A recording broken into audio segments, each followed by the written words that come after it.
அடிக்காம பார்த்துக்க. அவன் தான் பொண்ணு கொடுக்க போறான் அந்த வேலைக்கு. ஆல்ரெடி ஆட்டம் வரல. அவன் ஆட சொல்லி அவனுக்கு புரியா முதல்ல.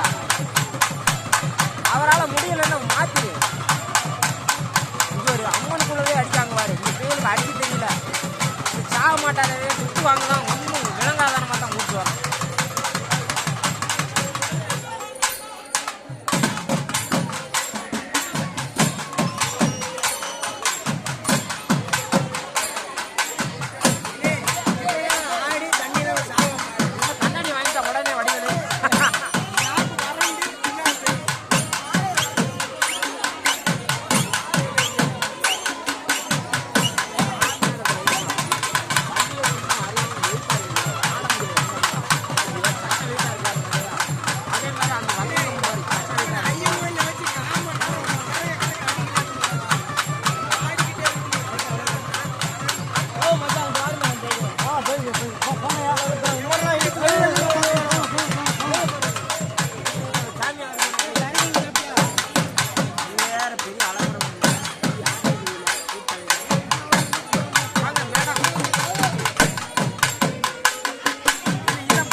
அந்த பேட்டை கூட